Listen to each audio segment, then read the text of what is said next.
देखिए cyclin dependent kinase CDK अभी हमने पढ़ा कि सीडीके को रेगुलेट भी बहुत से फैक्टर करते हैं। सीडीके हर एक फेज के स्पेसिफिक भी हैं। एम फेज का अपना सीडीके है, G1 फेज का अपना सीडीके है, एस फेज के सीडीके हैं, G2 फेज के सीडीके हैं।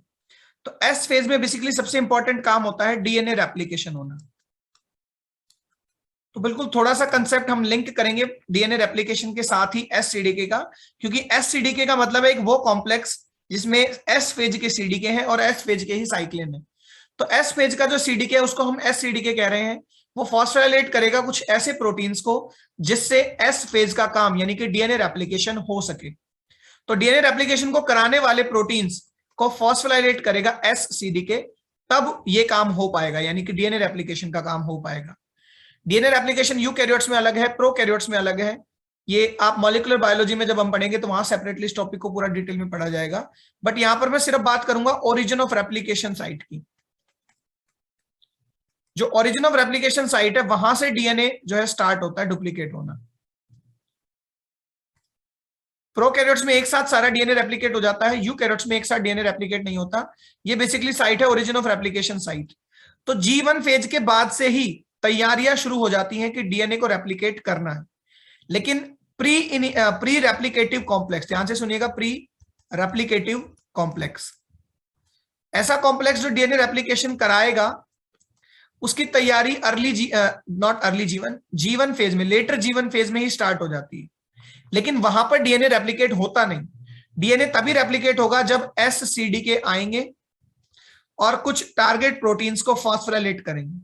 इससे होगा क्या कि जस्ट डीएनए रेप्लिकेशन स्टार्ट हो जाएगा और कॉम्प्लेक्स कहलाएगा प्री इनिशिएशन कॉम्प्लेक्स। तो चीजों की शुरुआत हो जाना, रेप्लिकेशन के लिए कुछ प्रोटीन्स आपस में बाइंड हो जाना, वो तो लेटर G1 स्टेज में ही हो जाता है, उसे प्री रिप्लिकेटिव कॉम्प्लेक्स कहते हैं। और जैसे ही एस सीडीके आएगा, तो एस सीडीके का रोल अभी हम पढ़ रहे हैं, वो आकर टारगेट प्रोटीन्स को फॉस्फोराइलेट करेगा और फिर प्री इनिशिएशन कॉम्प्लेक्स बनेगा जो स्टार्ट कर देगा डीएनए रेप्लिकेशन। तो डीएनए रेप्लिकेशन में सबसे इंपॉर्टेंट और सबसे पहला स्टेप होता है, ये कॉम्प्लेक्स तो ऑलरेडी बन ही चुका, जब जस्ट स्टार्ट हुआ है डीएनए रेप्लिकेशन होना, तो हेलिकेज एंजाइम इनको अनवाइंड करता है। हेलिकेज एंजाइम जो होता है वो इनको अनवाइंड करता है। तो यहां पर हेलिकेज एक्टिविटी को स्टार्ट किया जाता है। हेलिकेज एक्टिविटी जो है उसको स्टार्ट करते हैं एस सीडीके। तो एस सीडीके का बहुत रोल है। अगर हेलिकेज एक्टिविटी वाले प्रोटीन्स को नहीं फॉस्फोराइलेट किया एस सीडीके ने, तो कभी भी प्री इनिशिएशन कॉम्प्लेक्स नहीं बनेगा। चीजें यहां कर जुड़ी तो है, तैयारी तो हो गई रेप्लिकेशन की, लेकिन जस्ट स्टार्ट नहीं हुआ रेप्लिकेशन। तो जैसे ही जस्ट स्टार्ट होता है वो कहलाता है प्री इनिशिएशन कॉम्प्लेक्स, जो बनता है प्री रेप्लिकेटिव कॉम्प्लेक्स से ही। लेकिन कब? जब एस सीडीके होगा। तो चलिए इसके बारे में हम डिटेल में बात करते हैं कि ये प्री रेप्लिकेटिव कॉम्प्लेक्स कैसे बनेगा और फिर एस सीडीके का इसमें क्या रोल है। तो किसी भी डबल स्ट्रैंडेड डीएनए में जहां से डीएनए रेप्लिकेट करना होता है उसे हम ओरिजिन ऑफ रेप्लिकेशन साइट कहते हैं। ये मल्टीपल होती है यूकैरियोट्स के अंदर और अलग अलग टाइम पर रेप्लिकेशन होता है। तो ये ओआरआई साइट है, origin of replication site. ORI site पर सबसे पहले एक प्रोटीन आकर बाइंड करता है, या प्रोटीन कॉम्प्लेक्स आकर बाइंड करता है, ओआरसी। ओआरसी होता है ओरिजिन रिकॉग्नाइजेशन कॉम्प्लेक्स। ये रिकॉग्नाइज करते हैं कि जो ओरिजिन साइट है कहां। अलग अलग तरह के मॉलिक्यूल ओरिजिन रिकॉग्नाइजेशन कॉम्प्लेक्स की तरह बिहेव करते हैं, जो डिटेल में आप मॉलिक्यूलर बायोलॉजी में या डीएनए रेप्लिकेशन में हम पढ़ेंगे। तो ओरिजिनल जो है ओरिजिन रिकॉग्नाइजेशन कॉम्प्लेक्स सबसे पहले आकर बाइंड करता है द ओआरसी। ओआरसी रिक्रूट करता है कुछ और प्रोटीन्स को, जैसे कि CDC6 को और CDT1 को। तो दो प्रोटीन और आकर यहां पर अटैच होते हैं, CDC6 एक ORC, एक CDC6 और एक CDT1। ये बाइंड होने के बाद, ये तीनों का कॉम्प्लेक्स बनने के बाद एक प्रोटीन आता है MCM, जो कि एक डायमर है। यह है MCM। MCM भी दोनों स्ट्रैंड्स पर बाइंड हो गया और ये एक डायमर है, तो इसको डायमर की तरह हम दिखाएंगे। इसमें दो सब यूनिट्स होते हैं 1 और 2। यह है MCM। MCM एक हेलिकेज प्रोटीन है, एक हेलिकेज एंजाइम है। MCM को हम कहते हैं मिनी क्रोमोसोम मेंटेनेंस। जो MCM है वो हेलिकेज प्रोटीन है। मैं लिख देता हूं full form, mini chromosome maintenance. अब MCM फॉस्फोराइलेटेड नहीं है, है तो हेलिकेज लेकिन फॉस्फोराइलेशन नहीं हुआ है तो ये इनएक्टिव है। इस कॉम्प्लेक्स को हम कहते हैं प्री रेप्लिकेटिव कॉम्प्लेक्स। जब तक एससीडीके नहीं आया एमसीएम जो फॉस्फोराइलेटेड नहीं है और हेलिकेज एक्टिविटी शुरू नहीं हुई, इसलिए अभी डीएनए रेप्लिकेशन जो है वो स्टार्ट नहीं हुआ है। एमसीएम अलग अलग तरह के होते हैं, एमसीएम 2, एमसीएम 7, एमसीएम 2 से लेकर एमसीएम 7 तक जो है मिनी क्रोमोसोम मेंटेनेंस प्रोटीन्स होते हैं जो हेलिकेज है। ओआरसी भी 6 तरह के हो सकते हैं, ओआरसी 1 से लेकर 6, अलग अलग तरह के ओरिजिनल रिकॉग्नाइजेशन कॉम्प्लेक्स होते हैं। अब होता क्या है कि जो एमसीएम है एग्जैक्टली वो क्या है, एक तरह का लाइसेंसिंग रेप्लिकेशन फैक्टर है। तो जब एससीडीके इसको फॉस्फोराइलेट कराएगा तब जो है रेप्लिकेशन है स्टार्ट होगा। तो ये जो लाइसेंसिंग फैक्टर है एमसीएम, इसको फॉस्फोराइलेट करते हैं एससीडीके। एससीडीके आएगा, इसी के जैसा एक और सीडीके होता है जो हेल्प करता है एससीडीके को, डीडीके। ठीक है, तो एक काइनेज है डीडीके और एक काइनेज है हमारा मेन काइनेज एससीडीके। ये फॉस्फोराइलेट कराएंगे एमसीएम को। फॉस्फोराइलेट होते ही एमसीएम अपना काम करना शुरू कर देगा, ये एक्टिव हो गया और एक्टिव होने पर ये है क्या, ये हेलिकेज है। तो हेलिकेज है ये, फिर क्या फॉर्म करेगा, ये रेप्लिकेशन फॉर्क बना देगा और यहां से डीएनए रेप्लिकेशन स्टार्ट हो जाएगा। तो एससीडीके का रोल यही है कि एससीडीके जो है वो फॉस्फोराइलेट करता है एमसीएम प्रोटीन को, जो हिस्सा था प्री रेप्लिकेटिव कॉम्प्लेक्स का। पहले डीएनए रेप्लिकेशन स्टार्ट नहीं हुआ था लेकिन बिल्कुल तैयार था रेप्लिकेट होने के लिए। एससीडीके जब आए तो उन्होंने फॉस्फोराइलेट करा। एक काम एससीडीके ने क्या किया, फॉस्फोराइलेट किया एमसीएम को, जो कि बहुत क्रूशियल है डीएनए रेप्लिकेशन शुरू करने के लिए। और एक और दूसरा बहुत जरूरी काम, इसी ओरिजिन ऑफ रेप्लिकेशन साइट पर दोबारा आकर ओआरसी, सीडीसी6, सीडीटी1 ये सब बाइंड ना करें और एक नया प्री रिप्लेटिव कॉम्प्लेक्स उसी साइट पर ना बने, इस चीज को भी इंश्योर करता है एससीडीके। तो एससीडीके जैसे ही खुद आएगा वो सीडीसी6 और सीडीटी1 को क्लीव कर देता है। इससे क्या होता है कि उसी ओरिजिन ऑफ रेप्लिकेशन साइट पर दोबारा से प्री रेप्लिकेटिव कॉम्प्लेक्स नहीं बनता। Formation prevention. तो वही साइट जो है, क्योंकि अब एक्टिवेट हो चुका, यहां पर डीएनए रेप्लिकेशन स्टार्ट हो चुका, इसने सीडीसी6 और सीडीटी1 को इनएक्टिवेट कर दिया। तो ये हमेशा नई रेप्लिकेटिव कॉम्प्लेक्स बनाने के लिए एक ये नेचुरल इवोल्यूशन है कि बार बार उसी जगह से डीएनए रेप्लिकेशन ना हो। हर एक डीएनए जो है या हर एक ओरिजिनल रेप्लिकेशन साइट का नंबर आए, ज्यादा से ज्यादा डीएनए का जो कंटेंट है, फिडिलिटी है, वो रेप्लिकेट हो। क्योंकि एक ही साइट रेप्लिकेट होती रहेगी तो डीएनए में वेरिएशंस नहीं आएंगे। इसलिए अलग अलग ओरिजिन ऑफ रेप्लिकेशन साइट्स पर ही ओआरसी बने या प्री इनिशिएशन कॉम्प्लेक्स बने, इस चीज को भी इंश्योर करता है एससीडीके। ऐसे करके ये डीएनए रेप्लिकेशन को रेगुलेट करता है द एससीडीके। टारगेट प्रोटीन कौन है इसके, एमसीएम।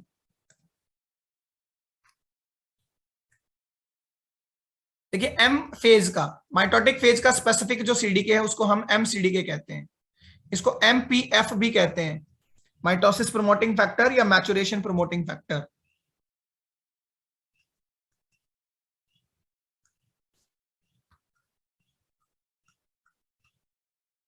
माइटोसिस की जगह इसको मैचुरेशन प्रमोटिंग फैक्टर भी हम कह सकते हैं, या इसको हम एससीडीके भी कहते हैं।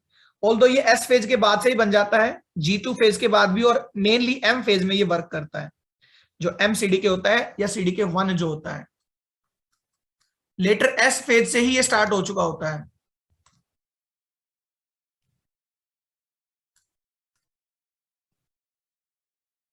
तो सीडीके1 था, एमसीडीके या एमपीएफ जो माइटोसिस प्रमोटिंग फैक्टर है, इसके क्या रोल रहते हैं, तो ये कई स्टेजेस को रेगुलेट करता है, मेनली माइटोसिस को ये रेगुलेट करता है।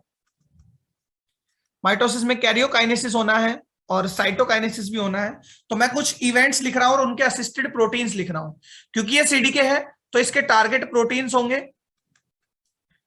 एम फेज के टारगेट प्रोटीन्स, यानी एम फेज में जो भी कुछ हो रहा है उन सारे प्रोटीन्स को फॉस्फोराइलेट करेगा सीडीके। तो कुछ इवेंट्स में लिख रहा हूं एम फेज के, फिर हम देखेंगे उनको कैसे फॉस्फोराइलेट करके एमसीडीके रेगुलेट करता है उन इवेंट्स को। माइटोसिस फेज के अंदर क्रोमोसोम्स को कंडेंस होना होता है।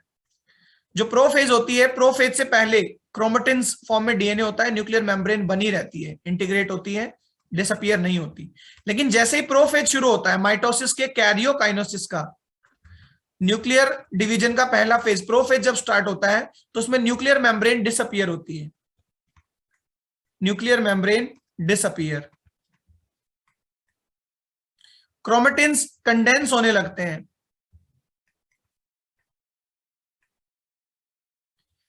उसके बाद जो है माइक्रोट्यूब्यूल्स जो ऑलरेडी बनने शुरू हो चुके थे इंटरफेज में ही, उनका अलाइनमेंट होता है, उनको डायरेक्शन मिलती है, यानी जो माइक्रोट्यूब्यूल्स हैं वो भी क्या होंगे, ऑर्गेनाइज होंगे। तो ऑर्गेनाइज करने का काम जो है पोलोकाइनेज एक एंजाइम है वो करता है, पोलोकाइनेज। माइक्रोट्यूब्यूल्स ऑर्गेनाइज करने का काम पोलोकाइनेज करता है।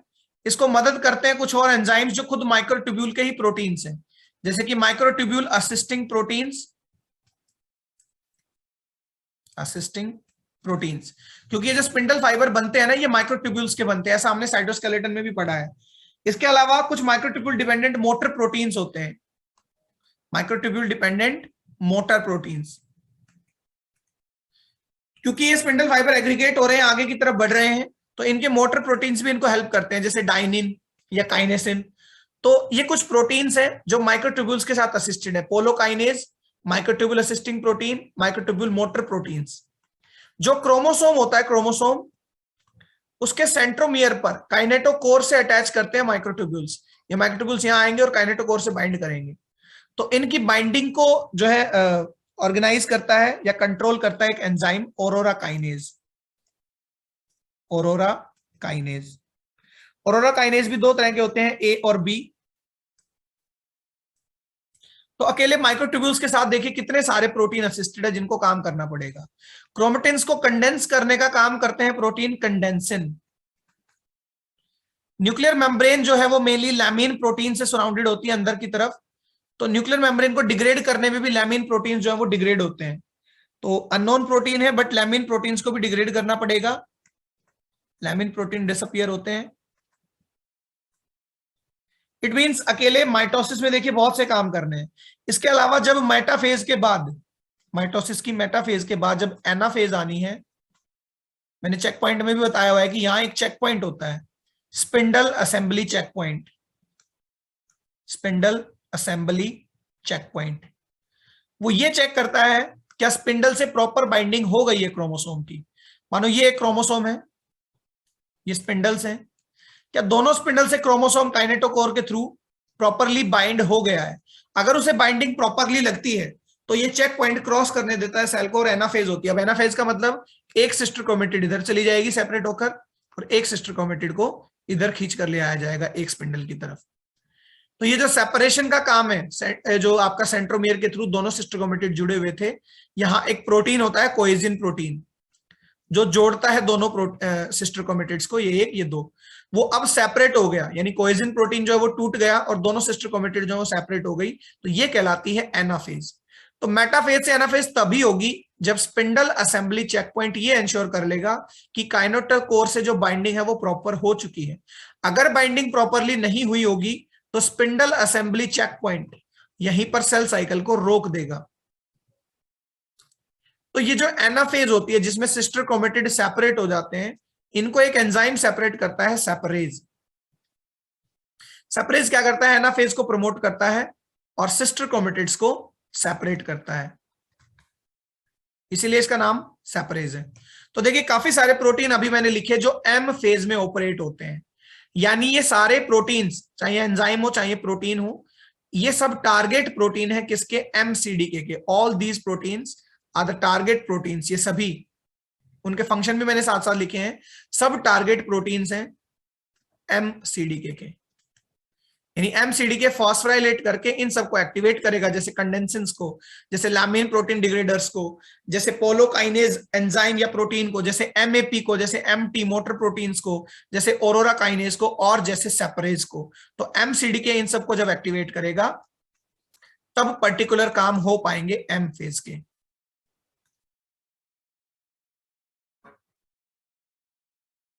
स्पेसिफिकली हम देखते हैं कि सेपरेज कैसे काम करता है और उसको कैसे रेगुलेट करता है एमसीडीके। देखिए सेपरेज एक एंजाइम है जिसका काम सिस्टर क्रोमेटिड्स को सेपरेट करना है, लेकिन सेपरेज को इनहिबिट करके रखा जाता है तब तक जब तक चीजें प्रॉपर ना हो या जब तक सेल डिवीजन ना हो रहा हो। तो इसको इनहिबिट करता है सेक्यूरिन। सेक्यूरिन एक इनहिबिटर है, इनहिबिटर ऑफ सेपरेज, वो सेपरेज को इनहिबिट करके रखता है, यानी जब तक सिक्योरिन अटैच रहेगा तब तक जो है ये अपना काम नहीं कर सकता। कौन? सेपरेज। और इसका काम है कि ये सिस्टर क्रोमेटिड्स को सेपरेट करता है। इस चीज को एंश्योर करने के लिए कि सेपरेज काम करता रहे, एमसीडीके क्या करता है? एमसीडीके एक प्रोटीन भेजता है A P C C, anaphase promoting complex C. यहां दूसरा एक प्रोटीन आ गया एपीसीसी। ये साइक्लिन डिस्ट्रक्शन में भी पढ़ाया था, एनाफेज प्रोमोटिंग कॉम्प्लेक्स साइक्लोसोम। ये एक E3 यूबिक्विटिन लाइगेज है, अगर आपको याद हो, यानी ये प्रोटीन्स का डिग्रेडेशन करता है। एपीसीसी आकर बाइंड हुआ, लेकिन एपीसीसी इनएक्टिव होता है। तो अगर ये एपीसीसी इनएक्टिव है तो ये सिक्यूरिन को नहीं तोड़ सकता। पहले तो एपीसीसी का काम समझिए, ये E3 यूबिक्विटिन लाइगेज है, ये सिक्यूरिन पर यूबिक्विटिन लगाकर सिक्यूरिन को तोड़ देगा, ठीक है, ब्रेक कर देगा सिक्यूरिन को। अगर सिक्यूरिन अलग हो गया, मैं एक केस बताता हूं, active anaphase promoting complex C, अगर एपीसीसी एक्टिव है तो ये सिक्यूरिन को ब्रेक कर देगा, सेपरेट हो जाएगा सिक्यूरिन से, अपने इनहिबिटर से अलग हो जाएगा। क्यों अलग हो गया? क्योंकि सिक्यूरिन को तो तोड़ दिया, और किसने तोड़ा? एपीसीसी ने। एपीसीसी को एक्टिव करने के लिए एक एंजाइम, एक प्रोटीन चाहिए CDC20। तो क्रोनोलॉजी देखिए, CDC20 एक्टिवेट करता है एपीसीसी को, एक्टिवेट। एपीसीसी क्या करता है? क्लीव करता है सिक्यूरिन को, और सिक्यूरिन क्लीव होने पर सेपरेज एक्टिवेट हो जाता है, और सेपरेज एक्टिवेट होने पर एनाफेज हो जाती है, क्योंकि सिस्टर क्रोमेटिड्स को सेपरेट कर दिया जाएगा। तो सेपरेज जाकर सिस्टर क्रोमेटिड्स को सेपरेट कर देगा। वो क्या करेगा कि जो क्रोमोसोम्स थे, ये क्रोमोसोम है, सिस्टर क्रोमेटिड जुड़े हुए हैं कोहेजन प्रोटीन से। कोहेजन पर एक साइट है SCC जो जोड़कर रखती है, SCC साइट पर आकर सेपरेज अटैक करेगा, और SCC साइट पर आकर अटैक करने की वजह से ये जो है ये क्लीव हो जाएंगे, दोनों अलग हो जाएंगे, कोहेजन प्रोटीन और सिस्टर क्रोमेटिड्स भी अलग हो जाएंगी, कुछ इस तरह से। तो ऐसे करके सेपरेज को काम कराने का काम करता है एपीसी, और एपीसी डिपेंड है CDC20 पर। तो ये काम तभी होते हैं जब सेल देख लेती है कि स्पिंडल असेंबली चेक पॉइंट ठीक है, जरूरत नहीं है सेल साइकिल को अरेस्ट करने की, मेटाफेज पर क्रोमोसोम लग चुके, स्पिंडल असेंबली प्रॉपर हो चुकी, वो जुड़ चुके स्पिंडल फाइबर से, तो अब इनको अलग हो जाने दो। जब अलग हो जाने देंगे तब सेपरेज काम करेगा, और कैसे काम करेगा? एपीसीसी से, और एपीसीसी को एक्टिव करेगा CDC20। लेकिन दूसरा केस, जब ये सब चीजें ना हो नॉर्मल, ये काम तो तब होगा जब सेपरेट सिस्टर क्रोमेटिड्स को कब सेपरेट करेगा? जब सेल ने देखा कि स्पिंडल असेंबली चेक पॉइंट ने इंश्योर कर दिया कि हाँ कंडीशंस ठीक है। लेकिन अगर कंडीशंस ठीक नहीं है तो इनएक्टिव एपीसीसी,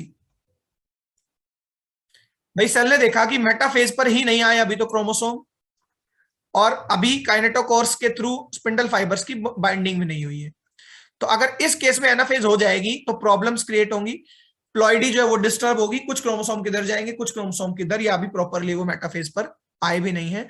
तो उस केस में सेल अपने आप को रेगुलेट करने के लिए क्या करती है? अब देखो काम करेगा कौन? स्पिंडल असेंबली चेक पॉइंट काम करेगा। कैसे काम करेगा? कि मेटाफेज से सेल को एनाफेज में भेजने से रोकने का काम एनाफेज का जो आपका चेक पॉइंट है, spindle assembly checkpoint, spindle assembly checkpoint ये करता है। अगर टोल प्लाजा पर टोल लेना है तो टोल प्लाजा ओपन रहेगा। सिमिलरली SAC अगर ओपन है या एक्टिव है, स्पिंडल असेंबली चेक पॉइंट तभी एक्टिव होगा जब वो चाहेगा कि मेटाफेज से एनाफेज में ना जाए सेल, तभी तो उसका अपना काम करना पड़ेगा उसको, क्या कि उसको अश्योर करना है, चेक पॉइंट है वो। अच्छा, अगर सब कुछ सही है तो अपने आप को ऑफ कर लेता है, यानी इनएक्टिव कर लेता है। तो अगर सब कुछ सही नहीं है तो spindle assembly checkpoint active होता है। वो चेक पॉइंट के पास काफी सारी चीजें हैं, वो अपने 2 पहरेदार भेजेगा, MAD2 और BUB-R1। अब इस पर हम डिटेल में भी बात करेंगे, ध्यान से अभी समझिए कि स्पिंडल असेंबली चेक पॉइंट ने MAD2 protein, mitosis arrest deficient MAD, ठीक है, माइटोसिस अरेस्ट डेफिशिएंट MAD2 और BUB-R1 को MAD3 भी कहते हैं, या MAD3 को BUB-R1 कहते हैं। तो 2 प्रोटीन MAD2 MAD3 कहें या MAD2 BUB-R1 कहें, उनको भेजता है SAC, और कब भेजता है? जब कंडीशन सही नहीं है। तो देखो इसी कॉम्प्लेक्स पर सिक्यूरिन, सेपरेज, एपीसीसी और CDC20, अगर ये सब कुछ है तो इसका मतलब ये सेक्यूरिन को तोड़ने वाले हैं, सेक्यूरिन टूटते ही सेपरेज एक्टिवेट होने वाला है। स्पिंडल असेंबली चेक पॉइंट ने देखा कि ये तो गड़बड़ होने वाली है, फिर तो मेटाफेज से एनाफेज में चली जाएगी, तो उसने तुरंत 2 प्रोटीन भेजे, मैड2 और BUB-R1, जो जाकर CDC20 को हटा देते हैं। ये दोनों क्या करेंगे, CDC20 को क्या कर देंगे, इनएक्टिवेट कर देंगे, या APCC को इनएक्टिव रखेंगे। इस केस में देखो क्या होगा, अगर APCC इनएक्टिव हो गया तो वो सेक्यूरिन को तोड़ नहीं पाएगा, नो सेक्यूरिन क्लीवेज। सेक्यूरिन नहीं टूटेगा तो सेपरेज एक्टिव नहीं होगा, नो सेपरेज एक्टिवेशन, और सेपरेज एक्टिव नहीं होगा तो एनाफेज नहीं होगी, ब्लॉक हो जाएगी, एनाफेज ब्लॉक हो जाएगी। ऐसे करके स्पिंडल असेंबली चेक पॉइंट मैड2 और BUB-R1 के थ्रू रोक लेता है सेपरेज को। तो ये रेगुलेशन मैकेनिज्म है, ऐसा नहीं है कि इनएक्टिवेशन के लिए ये किया गया है। Spindle assembly checkpoint assure करता है कि अगर मेटाफेज सही नहीं है, सब कुछ सही नहीं है, तो एनाफेज में ना जाए, उसके लिए वो मैड2 और BUB-R1 को भेजता है। हाँ, सब कुछ ठीक है तो वो मैड2 और BUB-R1 को नहीं भेजेगा, फिर सेपरेट सिस्टर क्रोमेटिड्स को सेपरेट करके एनाफेज को करा देंगे। तो ऐसे वर्क करता है MCD के पर्टिकुलरली सेपरेज पर। देखिए CDC20 जो है इसको CDH1 भी कहते हैं, CDH1 होमोलोग, तो ये इसका दूसरा नाम है, ये जो APCC को एक्टिवेट कर रहा था। तो अभी इसको हम दोबारा भी पढ़ेंगे। अब डिस्कस करते हैं spindle assembly checkpoint. Spindle assembly checkpoint जो है ये सेल का एक चेक पॉइंट है जो फिडिलिटी ऑफ सेल डिवीजन को ही अश्योर करता है, बाकी सभी सेल चेक पॉइंट्स की तरह ही। चेक पॉइंट भी हम आगे पढ़ेंगे, सबसे पहले हम यही चेक पॉइंट पढ़ रहे हैं, SAC। 3 तरह के चेक पॉइंट होते हैं, G1S के बीच में चेक पॉइंट होता है, फिर G2M पर चेक पॉइंट होता है, और तीसरा होता है M फेज के बीच में, जो मेटाफेज और एनाफेज के बीच में होता है, जिसे हम स्पिंडल असेंबली चेक पॉइंट कहते हैं। थर्ड वाला चेक पॉइंट जो M फेज का चेक पॉइंट है वही हम पढ़ रहे हैं, स्पिंडल असेंबली चेक पॉइंट। तो ये एक ऐसा चेक पॉइंट है जो गारंटी करता है एनाफेज के ऑनसेट को, कि वो कब हो, वो केवल तभी इनिशिएट हो जब सारे क्रोमोसोम जो है वो प्रॉपर्ली अटैच हो चुके माइक्रोट्यूब्यूल से थ्रू दियर काइनेटोकोर्स, अपने काइनेटोकोर के थ्रू, और मेटाफेज पर अलाइन हो चुके हो। ये एंश्योर करता है प्रॉपर एनाफेज ऑनसेट, कि एनाफेज जो प्रॉपरली हो, कब की मेटाफेज हो चुकी हो, मेटाफेज कंप्लीट हो, और क्रोमोसोम्स जो है वो माइक्रोट्यूब्यूल से जुड़ चुके हों थ्रू दियर काइनेटोकोर्स। ऐसा होने के बाद spindle assembly checkpoint off रहेगा या इनएक्टिवेट रहेगा और एनाफेज को प्रमोट करेगा प्रॉपर कंडीशंस में। बट ये ऑन रहेगा या एक्टिव रहेगा जब कंडीशंस जो है वो प्रॉपर नहीं है, कंडीशंस आर नॉट स्टेबल और नॉट प्रॉपर। तो चेक पॉइंट एक्टिव ना होना ही अच्छा है ताकि सेल आगे बढ़ जाए। अगर सेल साइकिल को अरेस्ट होना है तो उस केस में स्पिंडल असेंबली चेक पॉइंट जो है वो प्रेजेंट रहेगा। इसकी लोकेशन क्या है, इसका फेज क्या है, ये प्रेजेंट होता है मेटाफेज और एनाफेज के बीच में, और ये एंश्योर करता है प्रॉपर एनाफेज ऑनसेट। तो स्पिंडल असेंबली चेक पॉइंट अभी हमने रिसेंटली भी देखा था कि अपने कुछ प्रोटीन रिक्रूट करता है, जैसे मैड2 या BUB-R1, जो हेल्प करते थे APCC कॉम्प्लेक्स को ब्लॉक करने में, ताकि वो सेक्यूरिन को ना तोड़े और ताकि सेपरेज अलग ना हो, और सेपरेज अलग ना हो तो सिस्टर क्रोमेटिड्स अलग ना हो, यानी एनाफेज ना हो। तो ये जब ऑन है ना, यानी एक्टिव है, तब ये एनाफेज को नहीं होने देता, और वैसा इसलिए करता है ताकि सेल के अंदर जो है अनहेल्दी कंडीशंस ना क्रिएट हो। तो स्पिंडल असेंबली चेक पॉइंट कब तब काम करेगा या एक्टिव तब होगा जब कंडीशंस प्रॉपर नहीं है। तो क्या क्या केस हो सकते हैं जिनमें कंडीशन प्रॉपर नहीं होती? 2 ही केस होंगे, कि या तो क्रोमोसोम्स माइक्रोट्यूब्यूल से असिस्टेड नहीं है, अभी माइक्रोट्यूब्यूल के साथ नहीं जुड़े हैं, या गलत जुड़ गए हैं, एरर है कोई, या क्रोमोसोम मेटाफेज पर अलाइन नहीं हुए हैं, जो मेटाफेज प्लेट होती है, यानी अभी मेटाफेज ही कंप्लीट नहीं हुई है, तो उससे पहले कैसे जो है एनाफेज को करा दिया जाए। तो कुछ एरर जो काइनेटोकोर्स में हो सकते हैं वो मैं आपको बता रहा हूं। काइनेटोकोर एरर्स देखो, यूजुअली प्रॉपरली होना क्या चाहिए था कि मान लीजिए ये कोई क्रोमोसोम है,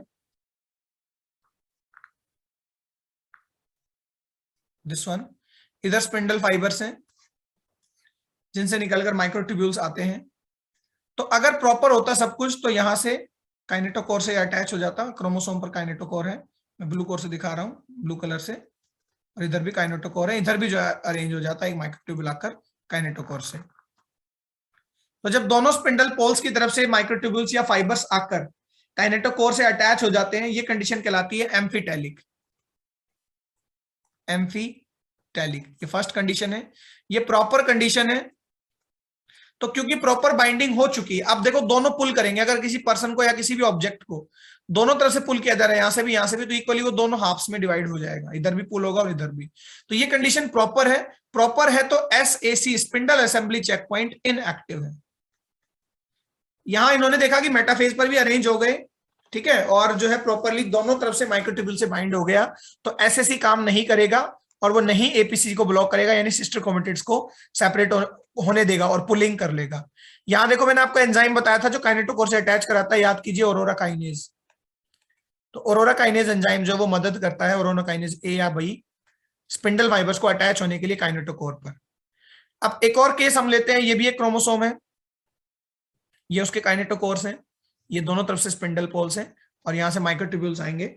अगर केवल एक ही माइक्रोट्यूब्यूल या एक ही तरफ का स्पिंडल बाइंड कर पाया है, दूसरी तरफ से बाइंडिंग नहीं हुई है, तो देखिए सिस्टर क्रोमेटिड कभी भी अब सेपरेट हो ही नहीं सकते, पूरा क्रोमोसोम इधर खींच लिया जाएगा, क्योंकि दूसरी तरफ से तो कोई माइक्रोट्यूब्यूल आया ही नहीं, यानी ये एक एरर है। इसे हम कहते हैं मोनोटैलिक कंडीशन। इधर 1 है, ये ऐसे तरह से राइट हैंड में मूव कर रहे हैं। मोनोटैलिक कंडीशन की एक ही जो माइक्रोट्यूब्यूल है उससे केवल अटैच हुआ है, तो ये प्रॉपर कंडीशन नहीं है, ये रॉन्ग कंडीशन है या इम्प्रॉपर है। इस केस में स्पिंडल असेंबली चेक पॉइंट को ऑन होना पड़ेगा या एक्टिव होना पड़ेगा। अब वो क्या करेगा, कहेगा भाई ये तो गड़बड़ है, ये तो एरर है, तो चलो अपना spindle assembly checkpoint on करो और MAD2 को BAR1 को उनको भेजो, ताकि वो जाकर एनाफेज प्रमोटिंग कॉम्प्लेक्स को ब्लॉक करें और वो सेपरेज को अलग ना होने दे, यानी सेक्यूरिन को ना तोड़े। सेक्यूरिन नहीं टूटेगा तो सेपरेज अलग नहीं होगा, सेपरेज अलग नहीं होगा तो एनाफेज नहीं होगी। तो मोनोटैलिक कंडीशन में बचाता है spindle assembly checkpoint. 2 case और मैं आपको बताता हूं। एक होता है सिंटैलिक, उस केस में भी गड़बड़ होती है, एरर रहता है। तो सिंटैलिक में देखिए क्या होगा, ये क्रोमोसोम है, ये काइनेटोकोर्स है, ये स्पिंडल पोल्स हैं दोनों तरफ से।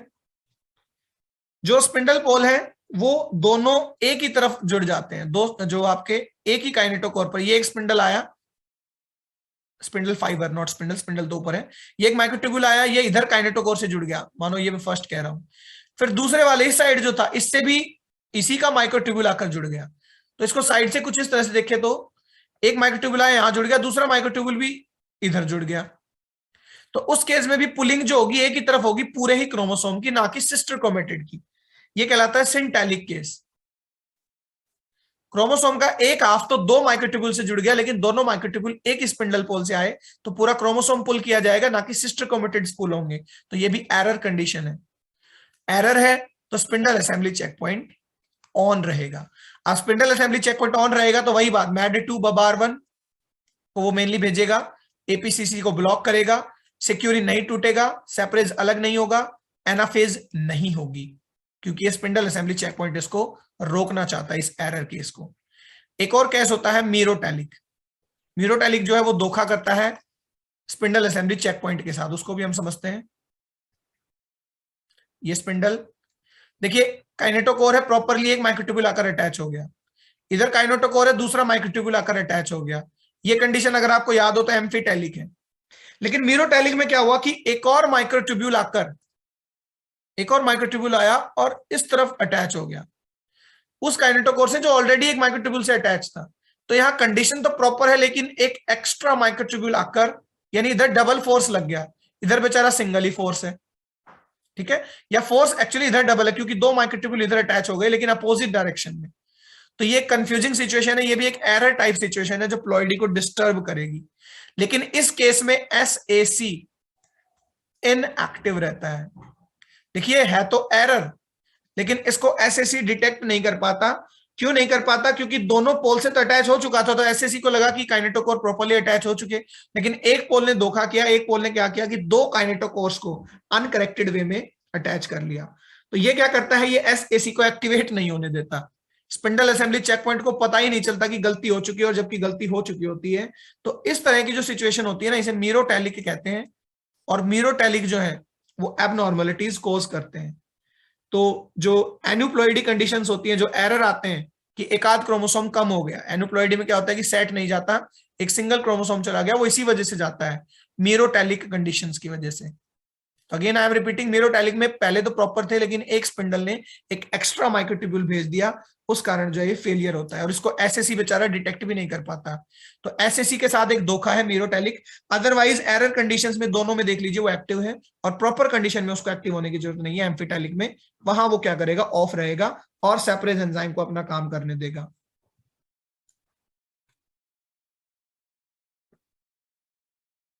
सो अभी तक हमने डिस्कस किया कि S A C spindle assembly checkpoint metaphase से एनाफेज में तब तक नहीं जाने देता जब तक कंडीशंस प्रॉपर नहीं है, यानी ब्लॉक करके रखता है एपीसीसीसी को। तो स्पिंडल असेंबली चेक पॉइंट के कंपोनेंट्स क्या हैं? दो कंपोनेंट तो हमने पढ़े ही पढ़े, मैड2 और बब आर1, जिनको वो भेजकर इनहिबिट करता है एपीसीसी को। लेकिन एक्चुअली पूरा जो स्पिंडल असेंबली चेक पॉइंट है वो कैसे एसोसिएट होता है या कैसे वो बनता है, क्या उसके कंपोनेंट है, अगर वो हम देखें तो इसमें मेनली 3 तरह के मैड प्रोटीन्स होते हैं। जो स्पिंडल असेंबली चेक पॉइंट है वो बना है मैड1 प्रोटीन से, माइटोसिस या माइटोटिक अरेस्ट डेफिशिएंट MAD, जरूरी नहीं है फुल फॉर्म याद करना हर एक जीन का, माइटोसिस या माइटोटिक जो आपका अरेस्ट डेफिशिएंट मैड1, मैड2 और मैड3, 3 तरह के इसमें मैड प्रोटीन्स होते हैं। मैड3 को बब आर1 भी कहते हैं। तो हमने देखा था मैड2 और बब आर1 मेनली आकर एपीसी को ब्लॉक करते हैं। इसके अलावा 2 प्रोटीन और होते हैं, बब1 और बब3, बब1 या बब3। बब1 का मतलब होता है budding uninhibited by the benzimidazole, budding uninhibited by benzimidazole.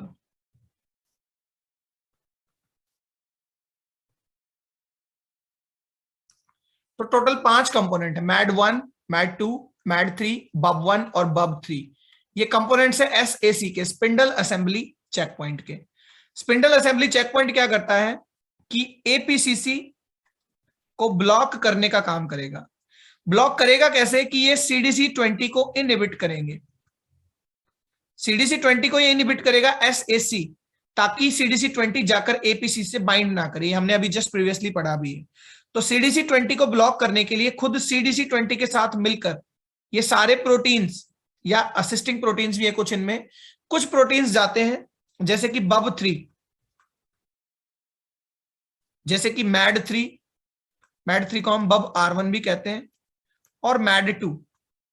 तो मेनली ये 2 तो हम स्टार्टिंग से पढ़ते आए हैं, मैड2 और बब आर1, जिनका प्राइमरली रोल है CDC20 को ब्लॉक करना, और उसमें भी खासकर मैड2, मैड3 का, बब आर1 का या मैड2 का, इन दोनों का मेन रोल था जो ब्लॉक कर रहे थे CDC20 को।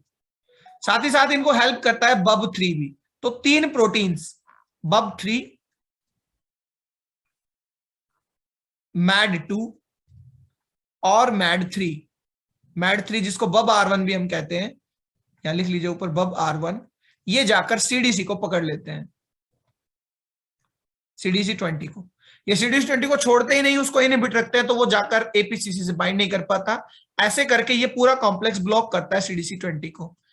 तो CDC20 के साथ इस कॉम्प्लेक्स को MCC कहा जाता है, माइटोटिक चेक पॉइंट कॉम्प्लेक्स। समझिएगा, माइटोटिक चेक पॉइंट कॉम्प्लेक्स। तो माइटोटिक चेक पॉइंट कौन है? Spindle assembly checkpoint, SAC। Spindle assembly checkpoint का भी वो हिस्सा जो CDC20 को ब्लॉक कर रहा है वो MCC है। तो देखो SAC के तो 5 कंपोनेंट है ये, लेकिन MCC के 3 ही कंपोनेंट है। SAC के 5 कंपोनेंट है, उसमें से 3 जो है, और उनके साथ भी जब CDC20 है तब वो MCC कहलाता है। तो SAC अलग है, स्पिंडल असेंबली चेक पॉइंट एक बड़ी यूनिट है। जब उसके 3 प्रोटीन्स SAC के CDC20 से बाइंडेड रहते हैं तो वो कहलाता है MCC, mitotic checkpoint complex. Actually में ये चेक पॉइंट जो है ये इंश्योर कर रहा है कि CDC20 गलती से भी एपीसीसी के पास ना जाए, और एपीसीसी के पास नहीं जाएगा तो एपीसीसी एक्टिवेट नहीं होगा। वो एक्टिवेट नहीं होगा तो सेक्यूरिन नहीं टूटेगा, सेक्यूरिन नहीं टूटेगा तो सेपरेज अपना काम नहीं करेगा, सेपरेज अपना काम नहीं करेगा तो सिस्टर क्रोमेटिड सेपरेट नहीं होंगी, सिस्टर क्रोमेटिड सेपरेट नहीं होंगी तो एनाफेज नहीं होगी, और वही तो ये चाहता है एमसीसी कॉम्प्लेक्स। तो माइटोटिक चेक पॉइंट कॉम्प्लेक्स इन 3 प्रोटीन से मिलकर बनता है। तो बेचारे मैड1 का और बब1 का क्या कोई रोल नहीं है, बब1 मैड2 को एक्टिवेट करते हैं और मैड1 भी मैड2 को एक्टिवेट करता है।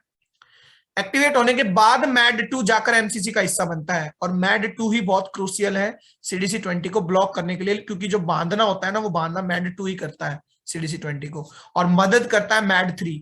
बब3 वहां भी केवल हेल्पिंग ही है, हालांकि वो चले जाता है एमसीसी कॉम्प्लेक्स में। तो पांचों प्रोटीन अपने आप में मैड1 मैड2 मैड3 बब1 बब3 पांचों इंपॉर्टेंट है as S C component spindle assembly checkpoint. इनके 3 जाते हैं एमसीसी में माइटोटिक चेक पॉइंट में अलोंग विद द सीडीसी20, और उसको ब्लॉक करके रखते हैं, और आगे जो है वो प्रोसेसिंग नहीं हो पाती किसकी, सेल साइकिल की, वो अरेस्ट हो जाती है कहां पर, मेटाफेज के बाद। तो एमसीसी बहुत जरूरी है, जहां डैमेज है, जहां मेटाफेज प्रॉपर नहीं हुई, या जहां पर सिस्टर क्रोमेटिड्स जो है वो अलाइन नहीं हुए अभी, काइनेटोकोर्स जो है अलाइन नहीं हुए, ताकि सिस्टर क्रोमेटिड सेपरेट ना हो, वहां पर स्पिंडल असेंबली चेक पॉइंट जो है वो वर्क करता है।